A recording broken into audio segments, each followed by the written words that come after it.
우리가 예수를 믿고 성령 체험하면 놀라운 이 신체적 반응, 이런 것들이 일어납니다. 과거에는 우리가 눌려 살았다 할지라도 예수 그리스도의 십자가와 부활을 믿고 그리스도를 인격적으로 만난 사람은 모든 게 달라집니다. 특별히 기도하면 주님이 뭘 약속했습니까? 성령을 받아라, 이 말씀을 했습니다. 성령을 부어주겠다, 하나님의 능력을 부어주겠다, 이 말씀을 하셨습니다. 누구든지 목마르거든 내게로 와서 마시라. 나를 믿는 자는 성경의 이름과 같이 그 배에서 생수의 강이 흘러나오리라. 과거에는 우리가 나 자신도 유지하기 힘들었습니다. 쓰러지고 넘어지고 지치고 그랬습니다. 그런데 지금 시대는 어떻습니까? 부활하신 주님께서, 성천하신 예수 그리스도께서 믿는 자를 위해서 성령을 부어주시기 때문에 우리의 배에서 뭐가 흘러나옵니까? 생수의 강이 흘러나옵니다. 넘치는 인생이 되는 겁니다. 사람은 뭘 가지고 있습니까? 갈망을 가지고 있습니다. 영적인 갈망을 가지고 있습니다. 사무치는 그리움성이 있는 분들도 계십니다. 외로운 가운데 치를 떠는 분들도 계십니다. 나는 왜 이렇게 힘이 없을까? 그런 분들도 계십니다. 완전히 주님이 그 모든 걸 해결했습니다. 왜 그렇습니까? 성령 받고 나면 내 속에서 생수의 강이 흘러넘치는 그 은혜를 누리게 됩니다. 그 이전과 그 이후는 완전히 내가 달라지는 것이죠. 여러분, 그래서 성경에 보면 성령 세례에 대해서 굉장히 많이 말씀한 걸 보게 됩니다. 신학자들은 주로 공부를 많이 하신 분들이죠. 그러니까 혼적인 걸 많이 사용하는 분들입니다. 그런데 성경에 나오는 이 바울 사도나 사도 요한이나 베드로 같이 성경을 기록한 분들은 혼적인 게 발달했으면서 그와 플러스해서 뭐가 발달했느냐, 영에 완전히 열려있는 분들이죠. 굉장히 좀 다릅니다. 신학자들은 신약 성경에 나오는 이런 걸 보면서 또 초대교회 교회를 세웠던 분들의 그 서간집이 있습니다. 편지들을 쭉 분석하면서 놀라운 초자연적인 경험들이 어마어마하게 많이 기록되어 있단 말이죠. 그때 뽑아낸 단어가 뭡니까? 엑스타시라는 단어입니다. 바로 황홀감, 이런 뜻이죠. 여러분, 성령 세례 받은 사람들, 성령 받은 사람들, 복음 전하는데 능력 있게 인도받은 분들이 보면 신약 성경이나 그리고 사도들 이후에 교회를 세웠던 그 교회의 아버지들 보면 자기들의 체험을 막 기록하는데 엑사시라는 표현들이 굉장히 많이 나옵니다. 황홀한, 무아지경, 이런 단어가 많이 나옵니다. 또 지금 이 시대는 그 어떤 신학적인 배경이 깊지 않다 할지라도 누구든지 성령 세례를 받고 성령 충만을 누릴 수 있는 시대입니다. 얼마나 좋은 시대입니까? 여러분, 지구상에 어디에 계시든지 하나님께서 높이신 그리스도께서 저와 여러분에게 뭘 부어주시느냐? 성령을 부어주시는 겁니다. 그래서 운전대에 붙잡고 운전하다가도 성령을 받죠. 이거는 구원받는 성령과 좀 다른 겁니다. 또 직장에서도 일하다가도 그 성령을 받습니다. C.T. 스터드 같은 인물들이 선교사인데 이 철도의 플랫폼에서 부모님의 그 편지를 읽는 가운데도 성령이 임했다는 것을 역사의 기록에 읽어본 적이 있습니다. 하나님이 이렇게 역사하는 겁니다. 그래서 지금 신약시대 성령 체험한 분들이 많이 표현하는 게 뭡니까? 조입니다. 기쁨이라는 뜻입니다. 성경과 우리의 경험들을 보면 굉장히 기쁨이 넘치는 걸 보게 되죠. 여러분, 성령의 열매 가운데 하나가 뭡니까? 바로 기쁨입니다. 희락이죠. 성령이 임하면 기쁨이 임합니다. 또 성령 세례가 임하면 이 위에서 능력이 임하기 때문에 뭐가 임합니까? 기쁨이 충만해지는 걸 보게 됩니다. 요한 웨슬레 시대에 굉장히 영국이 어두웠죠.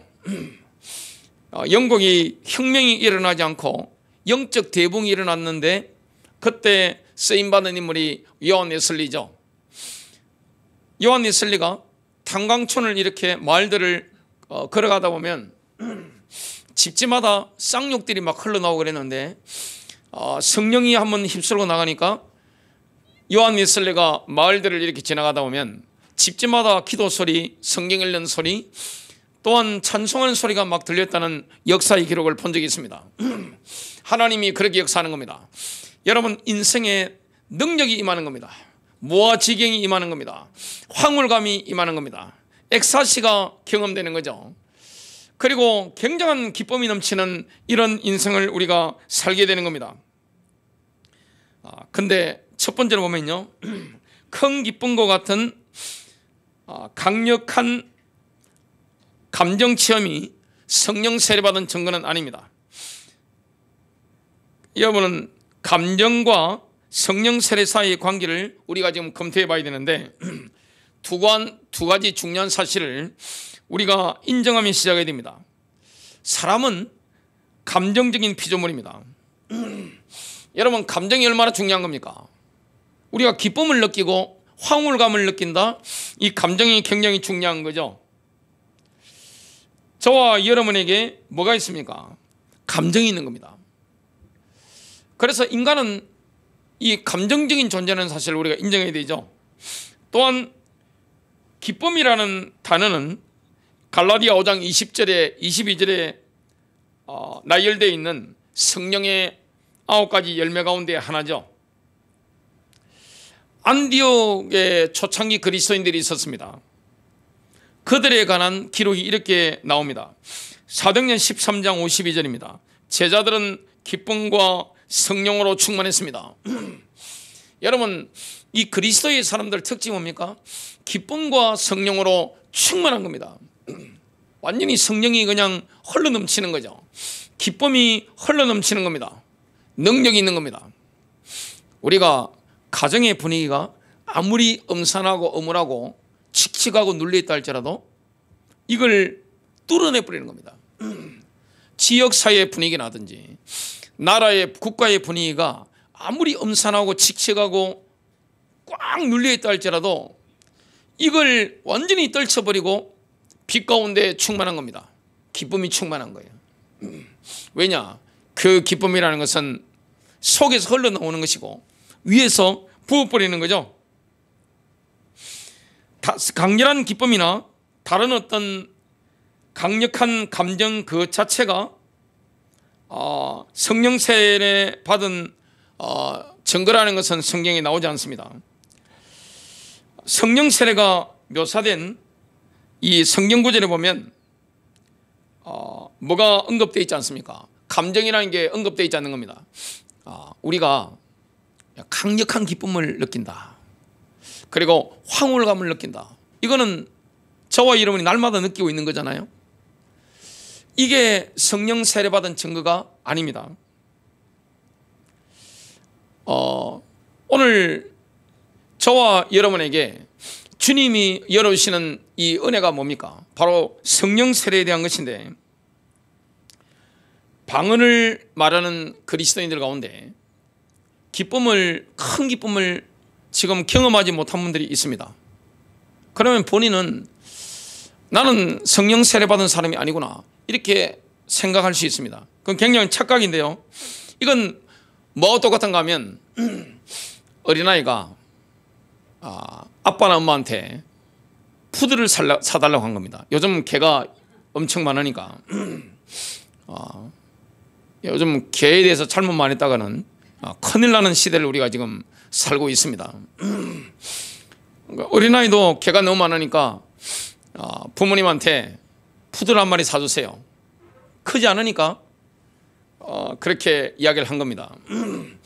그래서 부모님이 그래 알았다 하고 생일날에 큰맘 먹고 푸드를 사준 겁니다. 근데 이 어린아이가 전혀 기뻐하지 않는 거예요. 왜 기뻐하지 않느냐? 부모님이 예쁜 황금색 푸드를 사주셨는데 전혀 마음에 안 드는 거예요. 완전 인상 쓰고 있는 거예요. 왜 그런가 싶어보니까 이 어린아이가 친구들로부터 푸들은 검정색이라고 이게 교육을 받은 거예요. 그런데 그 친구들은 푸들이 뭔지 잘 모르는 거예요. 푸들은 흰색 푸들이 얼마나 예쁩니까? 또 황금색 푸들도 예쁘고 검은색 푸들도 괜찮은데 이 어린아이는 일주일 내도록 친구들한테 자랑하면서 푸들 사준다, 부모님 푸들 사준다 그랬는데 친구들이 푸들은 검정색이야 계속 이야기한 겁니다. 그래서 검정색 푸들을 기대하고 기다렸는데 부모님이 예쁜 황금색 푸들을 사준 겁니다. 똑같습니다. 성령의 선물을 부어달라고 하나님께 기도했는데 하나님이 방언의 은사가 터지도록 역사하셨는데 내게 기쁨이 없단 말이죠. 큰 기쁨이 없는 거예요. 그러니까 나는 성령 세례 안 받았는가 보네 이렇게 착각하는 분들이 있는 겁니다. 여러분, 기쁨과 같은 강렬한 감정을 성령 세례 받은 증거로 볼 수가 없는 이유가 있습니다. 신약에는 큰 기쁨을 경험했지만 아직 성령 세례를 받지 못한 그리스도인들이 많습니다. 예수님께서 성천하신 후 제자들의 반응을 한번 봅시다. 아직 성령 세례 받기 전입니다. 오순절 전입니다. 누가복음 24장 52절부터 53절입니다. 그들은 그분을 경배하며 이때가 언젠가 하면 예수께서 부활하신 지 40일 만에 하늘로 승천하시죠. 아직 10일이 남았습니다. 경배하며 절하고 기쁨이 넘쳐 예루살렘으로 돌아왔습니다. 그들은 모든 시간을 성전뜰에서 보내면서 하나님을 찬양했습니다. 이들이 아직 뭘 안 받았습니까? 오순절 성령 세례를 안 받은 겁니다. 이 오순절 체험이라는 것은 신약 시대에 그리스도인들만 경험할 수 있는 놀라운 특권입니다. 얼마나 좋은 시대를 우리가 살고 있습니까? 흘러넘치는 시대를 우리가 사는 겁니다. 내 속에서 성령의 강물이 흘러넘치는 시대, 영적 능력이 함께하는 이런 시대, 사도들이 걸었던, 예수님의 제자들이 걸었던 사도행전의 발걸음을 걸을 수 있는 시대, 가기만 하면 어둠의 세력이 막 떠나고 귀신들이 떠나가는 성령의 능력이 나타나는 이런 시대, 그 시대를 우리가 지금 살게 된 겁니다. 또 사마리아인들 한번 보겠습니다. 여러분, 사마리아 성에 누가 내려갔습니까? 전도자 필립이 내려가서 복음을 전했습니다. 그러니까 귀신들이 떠나가고 질병이 치유되면서 하나님의 나라가 임하는데 어마어마한 기쁨이 있었습니다. 그 성에 큰 기쁨이 넘쳤습니다. 그런데 아직 그때 뭐가 임하지 않았습니까? 성령 세례가 임하지 않았습니다. 성령을 받도록 하기 위해서 예루살렘 교회에서 누구를 파송합니까?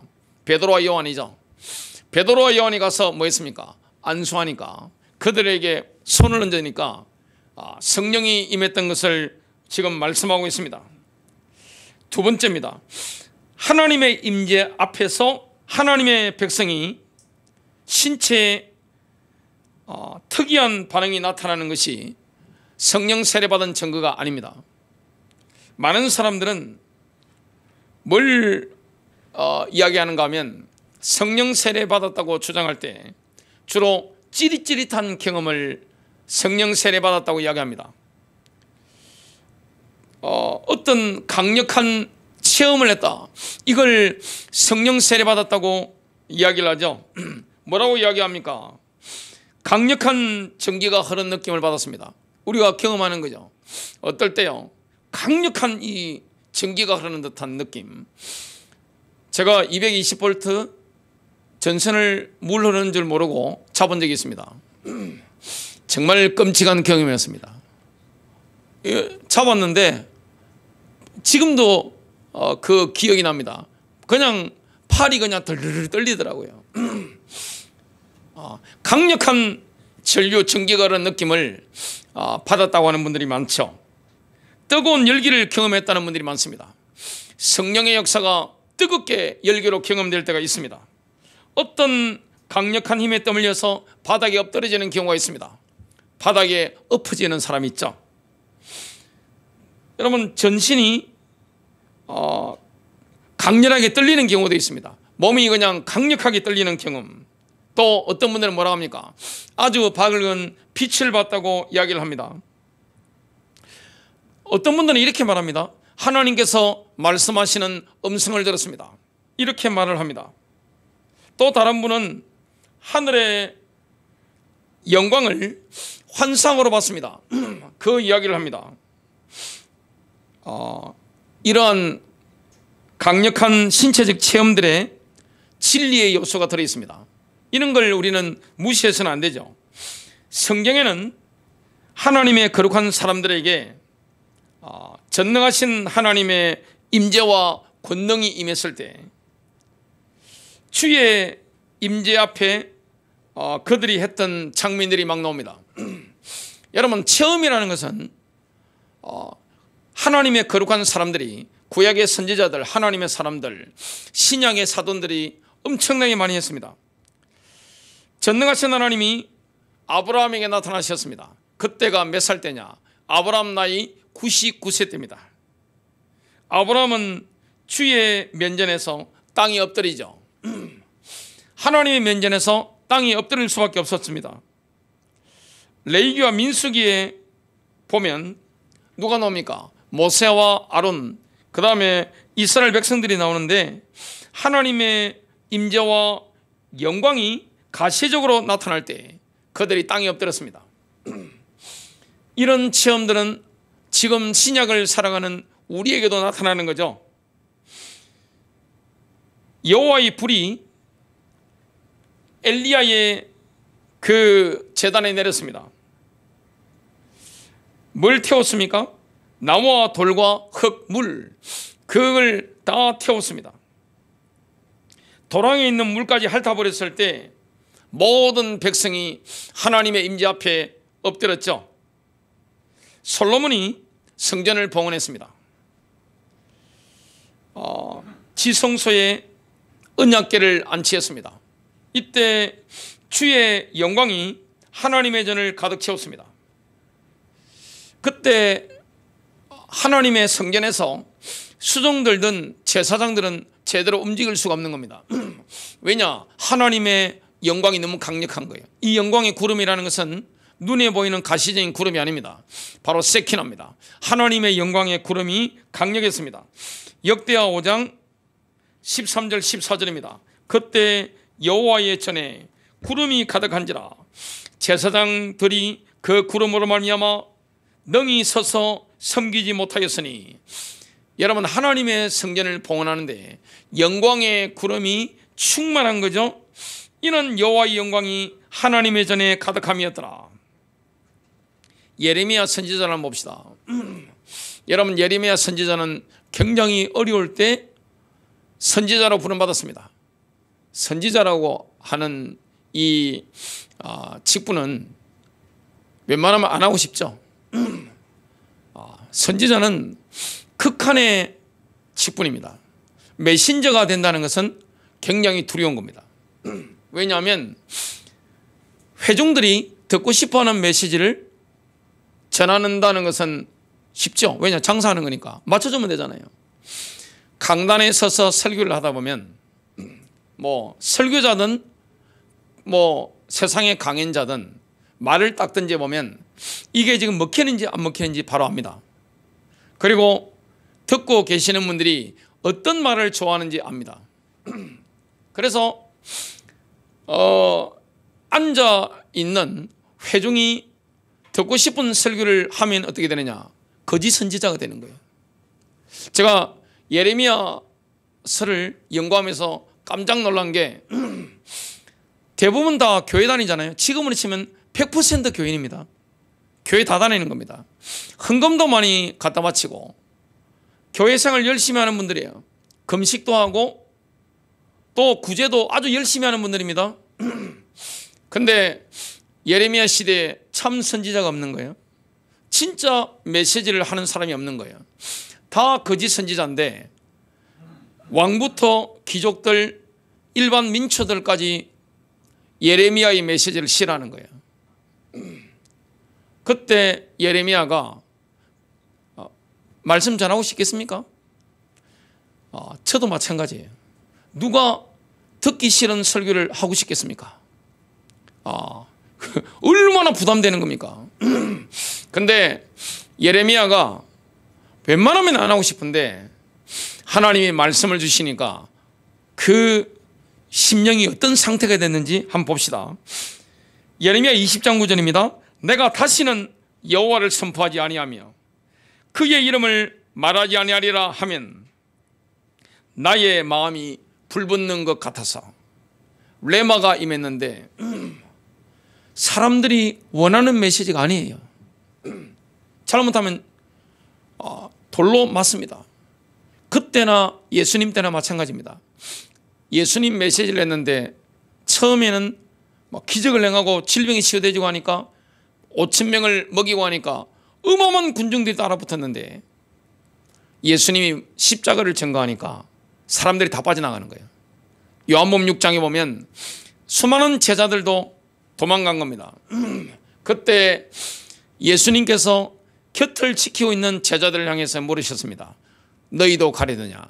그때 시몬 베드로가 대답하여 가로되 주여 영생의 말씀이 여기 있사오매 우리가 어디로 가겠나이까? 예레미야가 그랬습니다.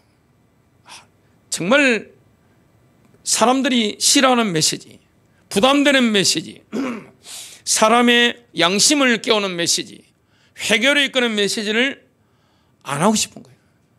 저도 솔직히 선한목자교회 개척하고 나서 하나님 이거 너무 이런 건 너무 좀 심한 것 같은데요. 제발. 근데 왜 자꾸 주십니까? 안 할 수가 없는 거예요. 왜 그렇게 했겠습니까? 나의 마음이 불붙는 것 같아서. 이 신체적으로 진짜 느끼고 있는 겁니다.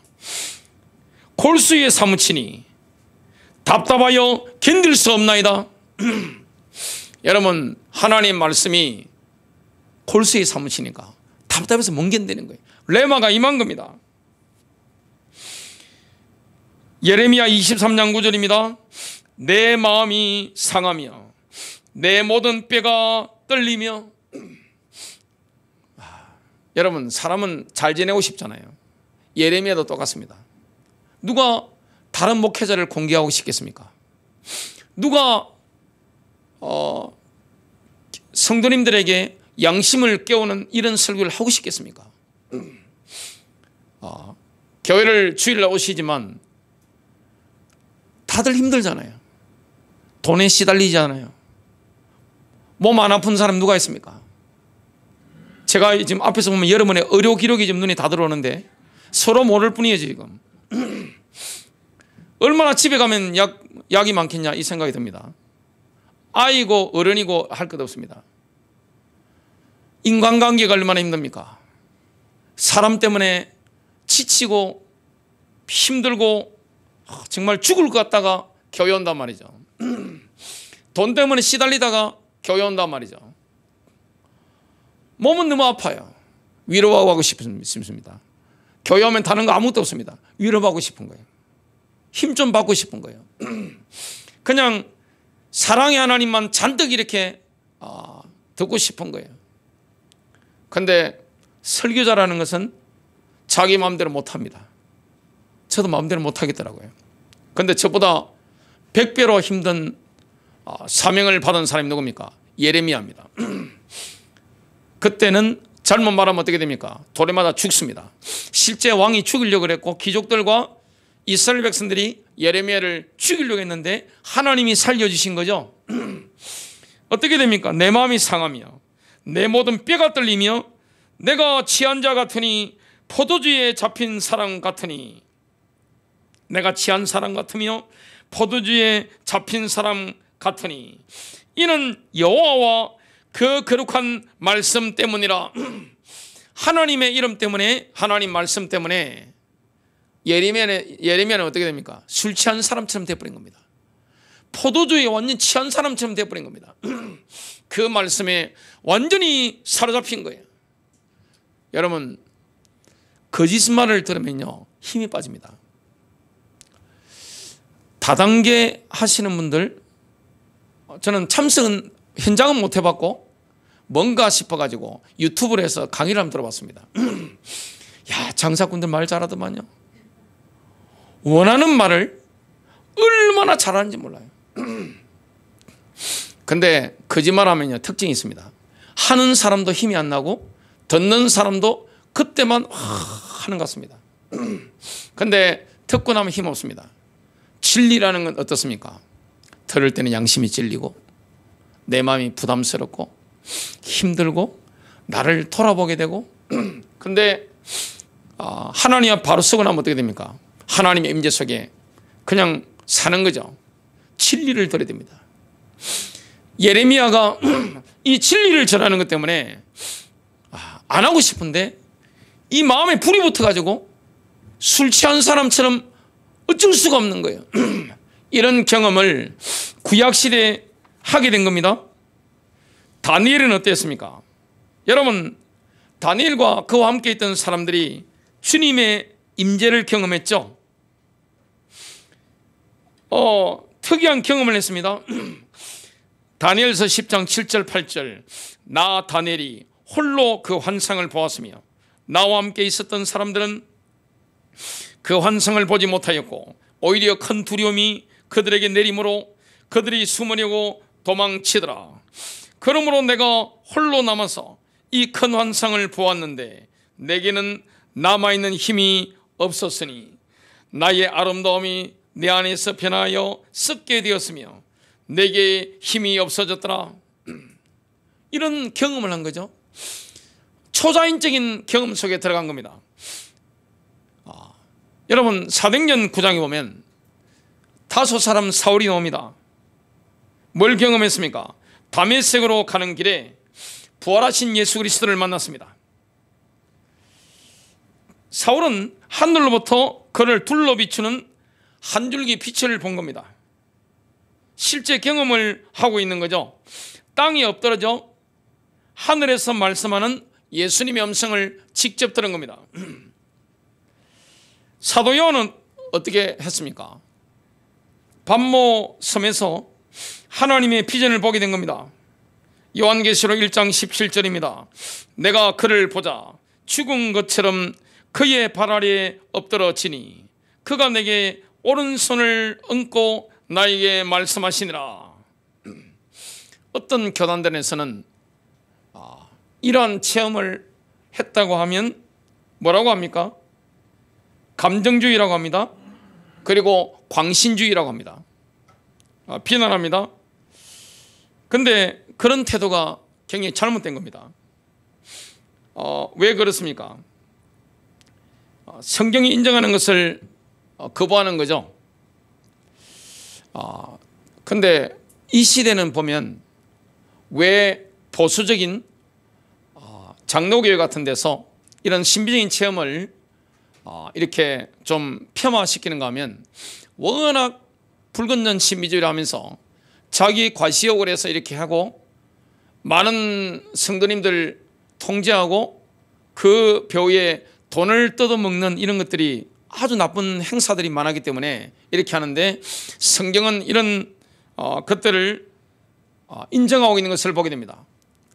예레미야, 모세, 다니엘 같은 선지자나 사도 요한이나 사도 바울 같은 거룩한 하나님의 사람들에 대해서 누가 이상하다고 비난할 수 있겠습니까? 여러분 구약의 선지자들이나 신약의 사도들이 경험했던 사도행전의 예수님의 제자들이 경험했던 것들이 교회사 2000년 역사를 보면 많은 사람들이 경험했습니다. 저는 신학교 다닐 때 제일 좋아하는 과목이 교회사였습니다. 그래서 교수님들이 읽으라는 책보다 훨씬 많은 책들을 제가 방대한 책들을 읽었는데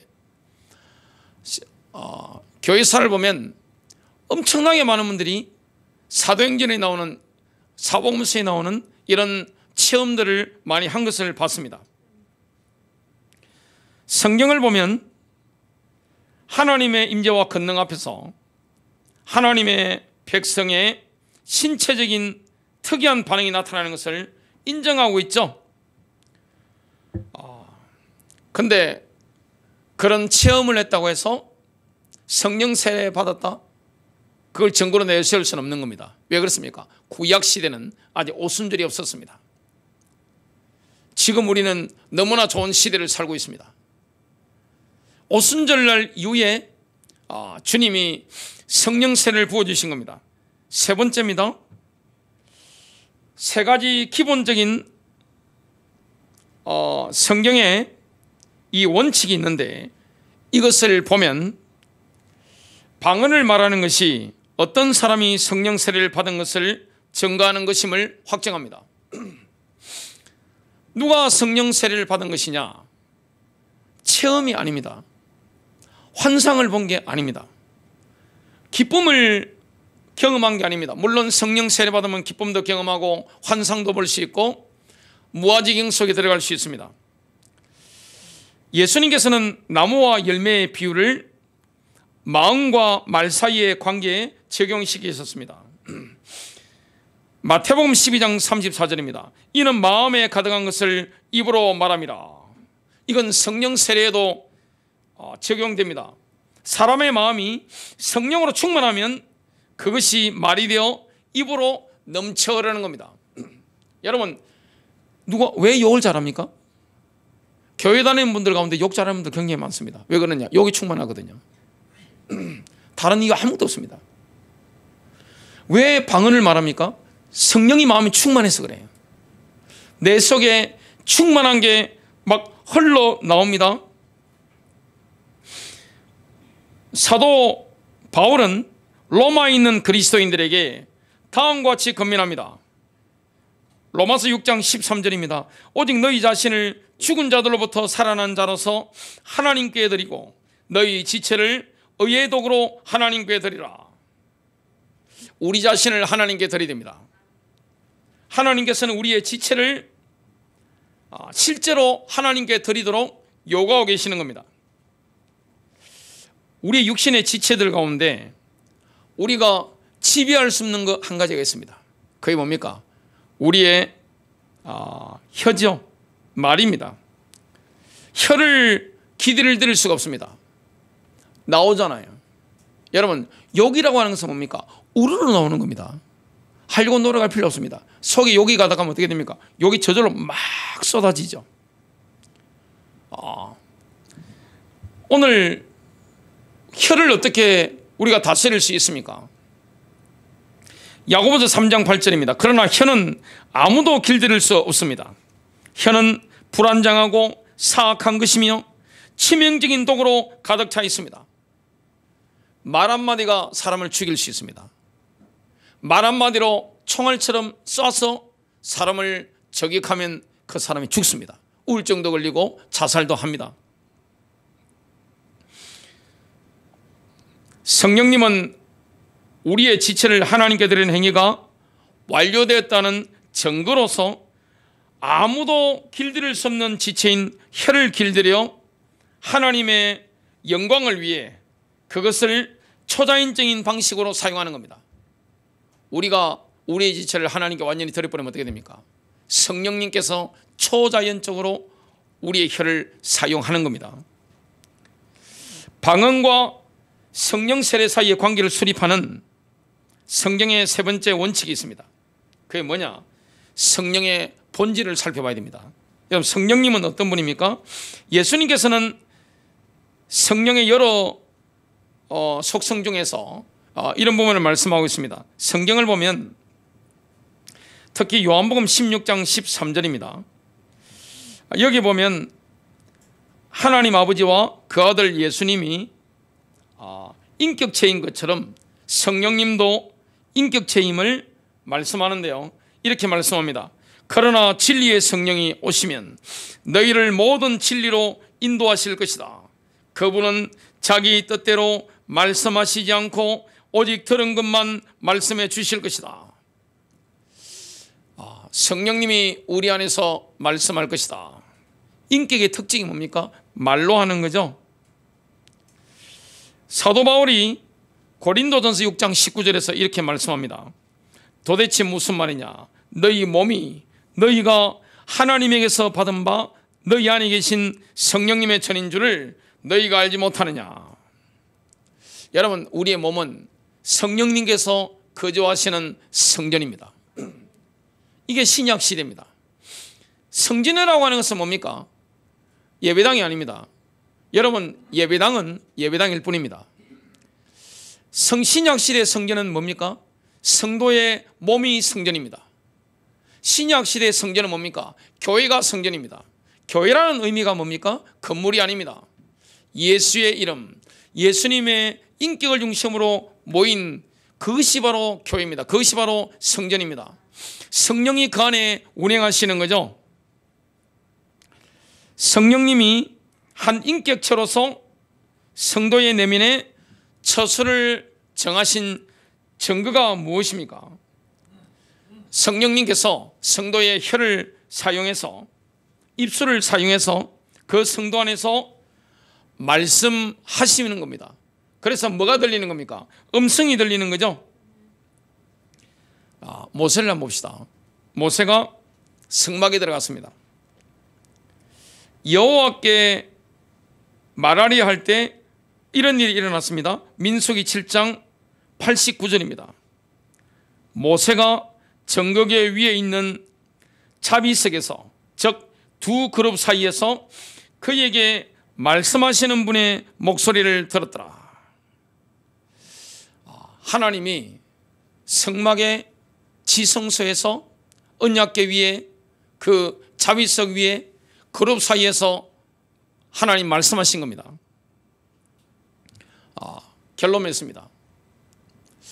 이 신약 시대에, 너무나 좋은 시대에 영적으로 충만한 생활을 할 수 있는 비결이 뭡니까?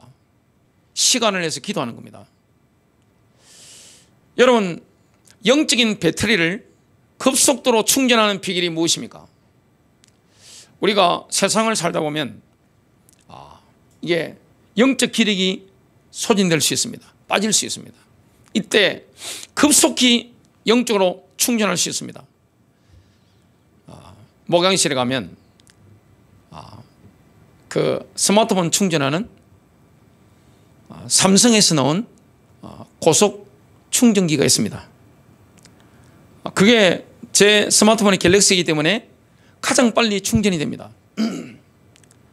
다른 거, 싼 거 이런 것보다 그게 제일 빨리 충전이 돼요. 그래서 그 고속 충전기가 없으면 대리점에 가서 제가 직접 사옵니다. 그것만큼 좋은 게 없기 때문에. 우리가 날마다 영적 충전을 해야 되는데 그 비결이 뭡니까? 바로 기도입니다. 여러분, 기도 가운데 가장 빨리 여러분들이 영적 충전할 수 있는 길이 무엇입니까? 방언하실 수 있는 분들은 방언기도 하는 겁니다. 신약 성경에서 읽어보면 가장 방언을 많이 하는 사람이 누굽니까? 사도 바울입니다. 여러분, 승리하시기를 주 예수 그리스도의 이름으로 축복합니다.